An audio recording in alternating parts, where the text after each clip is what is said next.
Di antara keindahan alam, terdapat kampus yang menyatukan kearifan lokal dan modernitas. Institut Agama Islam Badrus Soleh. Assalamualaikum warahmatullahi wabarakatuh. Perkenalkan, nama saya Laili Hanifah. Saya bekerja di Institut Agama Islam Badrus Soleh Kediri sebagai dosen pendidikan Islam anak usia dini. Pada kesempatan ini saya akan mengajarkan mata kuliah pendidikan karakter anak usia dini, di mana setelah mempelajari mata kuliah ini, mahasiswa mampu memiliki pemahaman, daya analisis tentang konsep pendidikan karakter sehingga memiliki landasan kuat baik dalam mengimplementasikan dan mengintegrasikan nilai-nilai karakter dalam sikap, kepribadian, dan tindakan di dalam kehidupan sehari-hari. Assalamualaikum warahmatullahi wabarakatuh.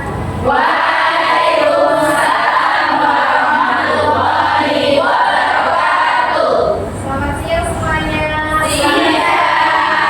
Apa kabar hari ini?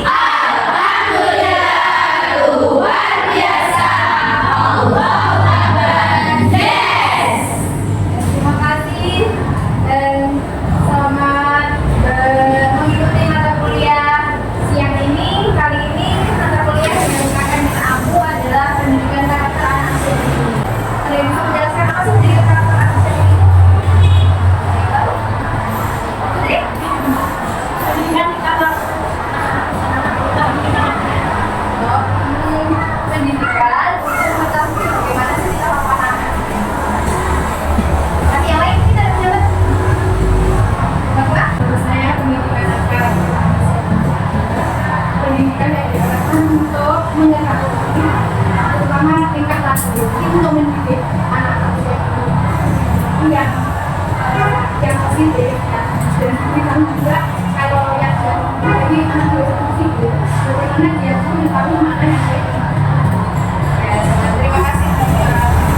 Untuk menanamkan nilai karakter yang baik sejak anak usia dini itu sangat penting untuk membekali anak menjadi generasi yang berkarakter unggul dan berakhlak mulia. Mengapa penting sekali harus diajarkan dari sejak dini? Itu karena anak usia dini itu adalah usia emas, usia produktif, usia yang memang menjadi dasar untuk menanamkan nilai-nilai karakter. Kemudian anak usia dini ini memang sebagai fondasi dasar bagi perkembangan baik moral, sosial maupun intelektual anak. Jadi ketika kita mengajarkan pendidikan atau nilai-nilai karakter sejak dini, itu insya Allah nanti ke depannya akan lebih baik, bisa menjadi bekal anak untuk menanamkan nilai-nilai positif agar anak itu bisa mempunyai karakter itu. Bagaimana sih strategi penerapan nilai-nilai karakter di lingkungan sekolah? Bagaimana jika penjagaan ini sebagai guru kan? Nah, bagaimana sih untuk menanamkan nilai karakter di berbagai jalan itu seperti apa? Ada yang bisa dari contoh. Tapi kebiasaannya seperti apa? Saling sama. Ya, itu bisa menanamkan nilai moral yang bisa diajarkan mulai dari sapa, senyum, sama. Selain itu penerapan nilai-nilai karakter di lingkungan sekolah. Integrasi nilai-nilai karakter dalam kurikulum dan proses pembelajaran. Kita sebagai guru harus mengintegrasikan nilai-nilai karakter dan diimplementasikan, kemudian diterapkan sebagai proses pembelajaran yang ada di sekolah. Hal ini penting untuk menanamkan etika, untuk membentuk kepribadian yang positif, terutama anak usia dini. Kemudian keteladanan dan pembiasaan oleh guru melalui modeling perilaku yang positif. Jadi guru itu merupakan model yang dicontoh oleh anak untuk kesehariannya. Bagaimana sih sikap guru dalam memberi pembelajaran kepada anak, setiap harinya itu seperti apa? Karakter guru itu sangat mempengaruhi untuk membentuk karakter anak usia dini. Kemudian kolaborasi sekolah dan orang tua disebut karakter. Nah, di sini untuk membentuk nilai-nilai karakter pada anak usia dini itu diperlukan sekolah dan orang tua bekerja sama. Jadi kebiasaan yang sudah dilakukan di sekolah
bagaimana sih apakah strategi yang sudah kita terapkan di sekolah maupun di rumah itu bisa membuat karakter anak semakin karakter yang positif, nilai-nilai yang positif itu bisa dilihat dari pengembangan anak akan menjadi lebih positif sikapnya, seperti tanpa kita memberitahu, tanpa kita menuduh, kita hanya memberikan contoh, bisa menjadikan anak terbiasa untuk melakukan salah-salah. Ini baiklah, dan dari sini ada yang ditanyakan? Dari kondisi yang saya jelaskan tadi. Yang pengetahuan dan penilaian salah dapat dari aktivitas maupun tidak itu seperti kayak belajar rapor seperti itu. Di situ juga bisa, itu rapor itu kan termasuk penilaian di akhir semester, tapi ini penilaian bersama itu termasuk ke yang penilaian harian. Jadi anekdot penilaian juga itu bisa nanti dilakukan ketika dievaluasi di perbulannya juga bisa. Jadi dari pemantauan dan penilaian ini kita bisa untuk mengambil setiap orang tua, maksudnya ada sesi di mana 1 bulan sekali itu kita memang sama orang tua kita ajak bicara bareng-bareng, kemudian kita laporkan perkembangan anak selama 1 bulan ini perkembangannya seperti ini, mana sih yang meningkat, mana yang menurun. Nah, dari situ nanti kan kita bisa membentuk kerjasama antara orang tua dan guru. Jadi nanti orang tua juga akan tahu kurangnya anak di sekolah ini, di rumah berarti orang tua akan menambah materi yang kurang di sekolah itu. Mungkin bisa melatih di hal-hal yang memang anak itu lemah ketika di sekolah. Ada lagi yang ditanyakan? Ya? Dengan pihak sekolah, misalkan kan kalau diajarkan di sekolah di rumah harus dilanjutkan kembali atau ditambah lah. Hanya kan para wali murid itu kalau sudah anak sudah sekolah ya sudah jadi intinya yang menjadikan karakter anak baik atau anak itu jadi berprestasi itu guru, orang tua ya terima hasil yang baik dulu bagaimana. Insya Allah kalau kita melakukan komunikasi secara rutin sama orang tua, itu lama-lama mereka juga akan mengikuti aturan yang ada di sekolah. Jadi kebiasaan kita untuk melakukan evaluasi terhadap anak, melakukan perkembangan anak kepada orang tua lama-lama akan komunikasi sendiri. Oh, anak saya ini kurangnya ini, sedangkan anak-anak yang lain itu bisa memenuhi kompetensi yang sudah mereka harus penuhi gitu. Jadi anak saya kurangnya kayak ini, kan udah lama-lama membiarkan, karena anak-anak yang lain perkembangannya sudah melebihi dari anak mereka. Kalau kita memberikan komunikasi secara rutin, memberikan pengertian, insya Allah nanti akan mencegah pikirannya dan akan mengikuti. Karena memang hal itu kalau tidak kita paksa dan kalau tidak kita terapkan secara rutin, orang tua juga akan menggampangkan. Anak saya sudah saya sekolahkan, berarti nanti tanggung jawab dulu. Sudah saya ke TPQ gitu ya, sudah saya sekolahkan di TPQ, berarti tanggung jawab ke TPQ. Nah, nggak seperti itu, karena anak usia dini itu juga perlu pendampingan orang tua. Karena orang tua yang di rumah, karena biasanya mereka kan di sama orang tua ya pasti yang mereka dengarkan itu ya orang tuanya. Jadi biasanya adalah situ masih ada hubungan dengan jadi orang tuanya bisa, ya. Kemudian dia ikut main ayahnya sibuk kerja. Selain ketika anak ayahnya sibuk kerja, dia sama siapa? Sama kakak. Kakaknya udah besar, tapi cowok kan biasanya kurang lebih gitu sama adik. Gitu. Mungkin dari situ kita bisa sekali, 2 kali, 3 kali memanggil ayahnya. Jadi kan nggak mungkin ayah terus terusan gede, memang menjadi penting. Tapi kan perkembangan anaknya itu ketika kita menjelaskan dari sisi itu. Perkembangan anak jenengan ini seandainya kurang gede dari sisi ini. Kalau dibiarkan, mumpung anak masih usia dini, itu hal yang memang penting dan memang harus diajarkan sebagai dasar pendidikan karakter kan. Kita tujuannya membentuk karakter anak.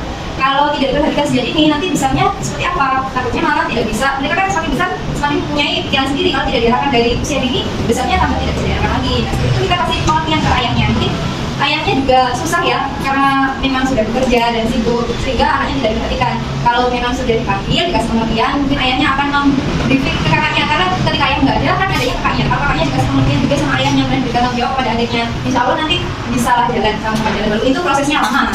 Karena beda seperti hari-hari biasanya. Perlu kesadaran untuk membentuk karakter anak, apalagi dengan keluarga yang mendukung itu memang perlu kesadaran, telatenan dan memang harus konsisten. Ya, kalau sudah ini saya tayangkan video di sini, silahkan videonya diperhatikan benar-benar dengan bersama. Dan setelah tayang video ini, nanti kita bentuk menjadi saya tayangkan video di sini, silahkan videonya diperhatikan benar-benar dengan bersama. Dan setelah tayang video ini, nanti kita bentuk menjadi 3 kelompok untuk menganalisis dari tayang video ini. Silakan.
Jadi dari bagaimana itu dengan kondisi mau dan gimana. Kamu lihat video lagi ini dari mana suruh saya mau tadi juga dari orang dari sini kok lihat sudah masih di mana nah ayo lo ke mana mau ya mau dan sini kalau udah ini kita ini nah ini ya mau harus jelas Jadi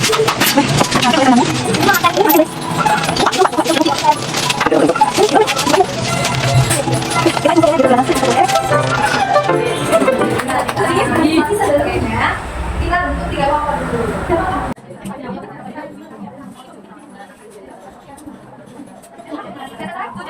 Kami kelompok 2 dalam perumahan. Kami bermain lompat dan maling semangat. Ya ya ya. Kami kelompok 2 kami paling ceria. Terima kasih atas waktu yang diberikan kami dari kelompok 2 akan sedikit menganalisis hasil video yang kita lihat. Untuk analisis yang pertama yaitu Nilai karakter apakah yang terdapat dari cerita tersebut? Kami berkesimpulan nilai karakter yang ada pada cerita tersebut yaitu untuk belajar berbagi, kemudian ada belajar sabar, belajar untuk tabah, menerima keadaan, dan belajar untuk menabung. Karena semua itu seperti habis menabung. Jadinya karakter membentuk karakter anak yang kalau ingin sesuatu itu supaya tidak langsung meminta dan jadi langsung ada dari itu juga. Jadi untuk karakternya menerima keadaan dulu, dan tadi dengan keadaan tersebut diawali dengan menabung sehingga akan meningkat.